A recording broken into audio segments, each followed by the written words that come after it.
The Taraba state government held the graduation ceremony of the second batch of its skill acquisition program in Jalingo. The government also began the third batch of the program, which is the brainchild of Governor Darius Ishaku's rescue agenda. Ishaku reiterated the need to proactively engage women and youth in viable ventures that will reposition the state. We have different skills that are being taught to these young men and women, but of interest is tailoring and fashion, which constituted 26%. Computer ICT constituted 16.5% of the beneficiaries.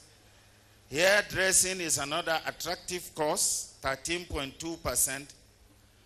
And recently, solar energy. You have seen what the solar has done.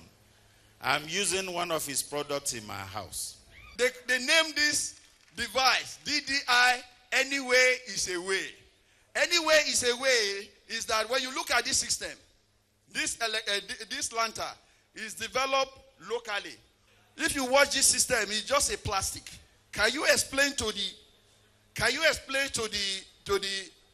executive governor that this is a plastic of 50 naira and the down one is just 100 naira? They develop it to a lantern. Is that not crazy? Is that not development? I have a widow trainee. She's under me. His Excellency give me 2 machines. And I cannot afford to buy that 2 machines. I can afford to buy butterfly for that widow. By the grace of God. And more to that,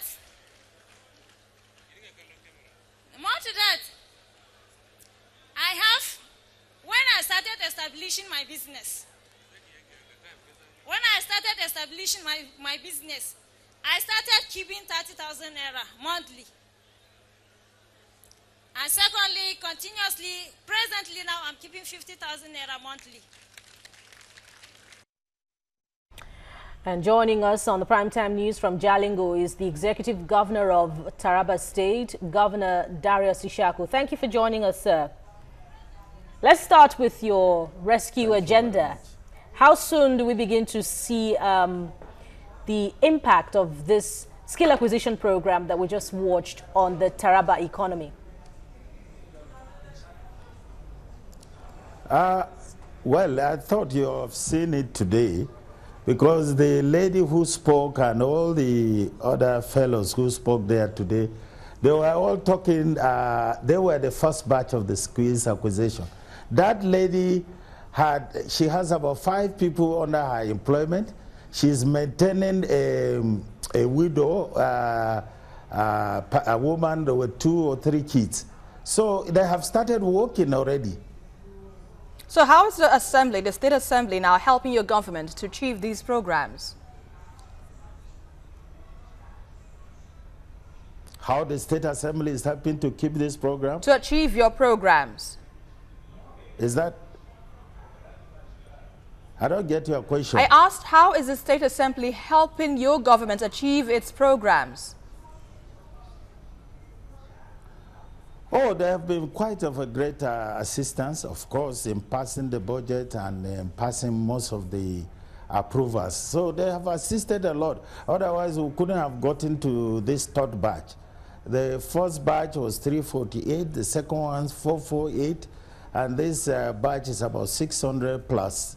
So we are going, and a lot has been trained, and I'm very encouraged with the products that have come out in different facets and different fields.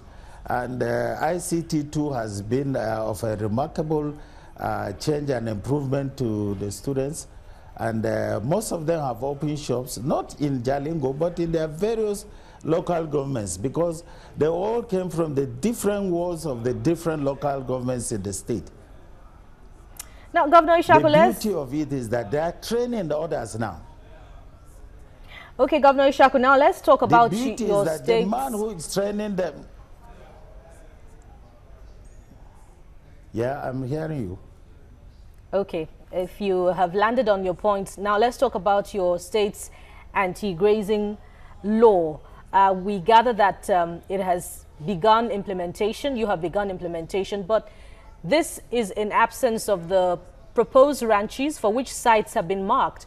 But some cattle breeders in Taraba say that in the absence of those ranches, that their cattle are exposed to arrests by your task force. Well, yes, anti-grazing law has started in the state.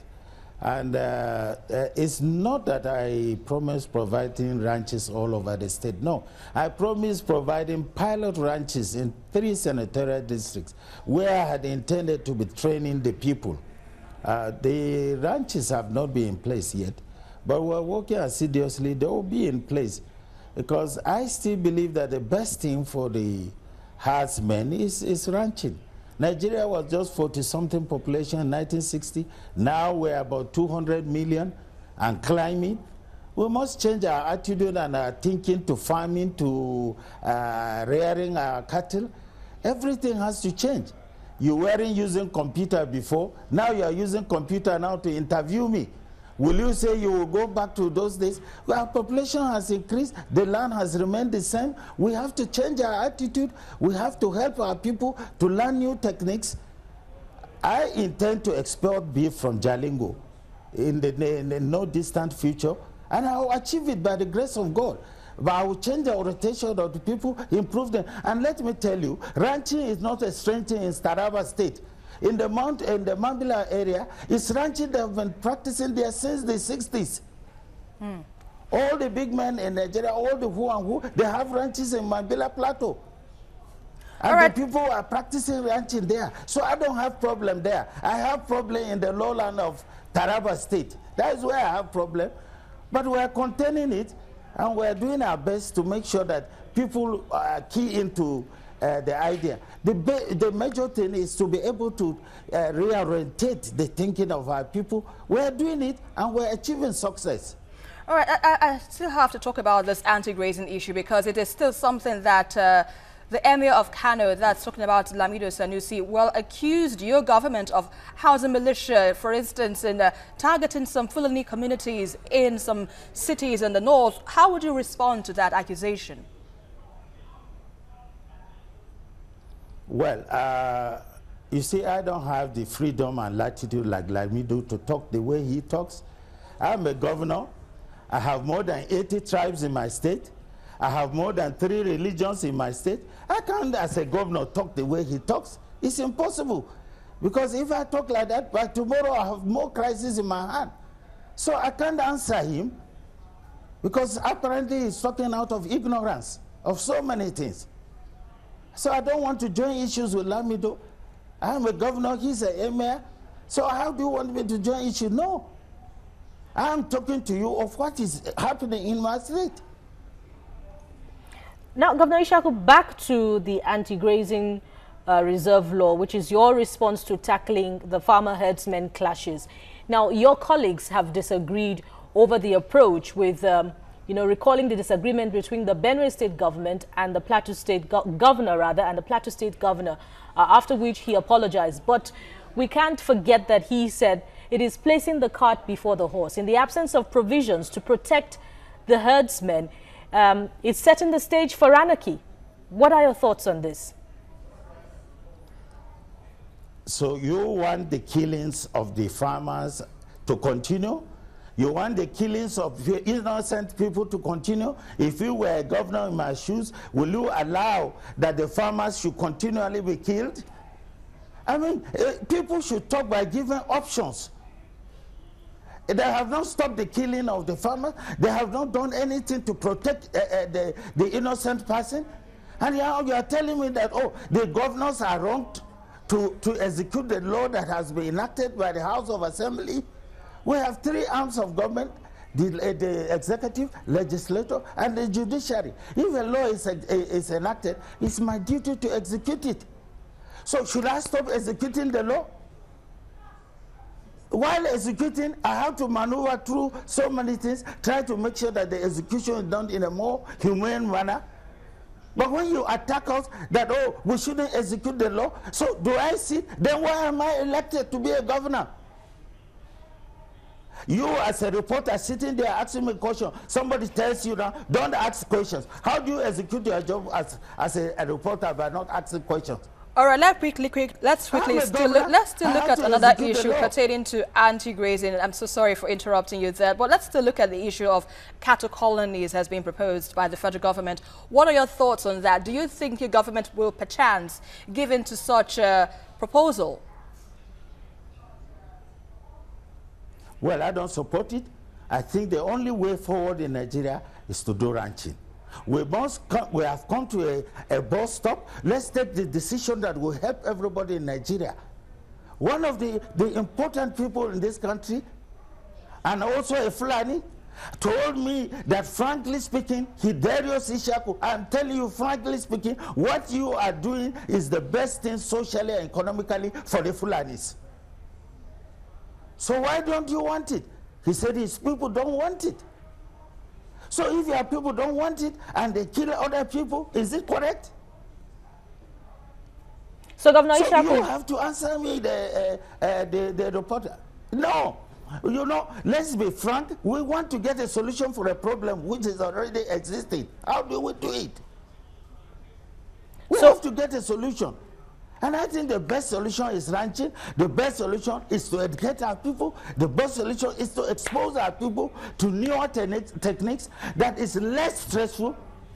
Look, the first thing I fought with when I became a governor here was the cattle rustling. I fought the cattle rustling to almost a standstill. And unfortunately for me, what came is the militancy of the herdsmen. So while the Fulani in Jalingo, another one comes. And Governor Ishaku, while the Fulani cattle breeders in Jalingo await the ranches, the pilot ranches you proposed in the senatorial districts, how else does the anti-grazing reserve law of your government protect cattle breeders especially? Well, we're trying our best in the circumstances, and we're implementing in stages, and we're trying to educate people. And so far, it has been going smoothly. We're educating people. We're making them to understand. So, and I think by and by, they're going to key in. Because even the Fulanis, I don't think they want to be going about in the bush, sleeping in the bush with rain, with wrestlers, with snake bites. I mean, they are also human beings. They have families. I think the better thing for them to do is to get their children educated, let them be domiciled in a particular place. It's the best thing, I think. And I agree with the fellow who told me that what I'm doing is socially and economically the best thing for the Fulanis. I agree it's the best thing for the Fulanis. And I will still do the best thing for the Fulanis, because the Fulanis constitute also part of my population. Just like I will do for the farmers, I will also do for the Fulanis, if it is indeed that is grass they are looking for. All right, and thank you very much. But I think it's something else. It's not a question of grass. It's not a question of grass. Okay. The government should look further than that. There is militancy, there is insurgency behind it. This is not only about grass. All right, we have known Governor. Fulanis before. They live peacefully with us, and they have never used AK-47. If the Fulani is using AK-47 now, the government should look beyond that. Thank you very much, Darius Ishaku, Executive Governor of Taraba State, for your time with us and all you've said on the Primetime News at this time.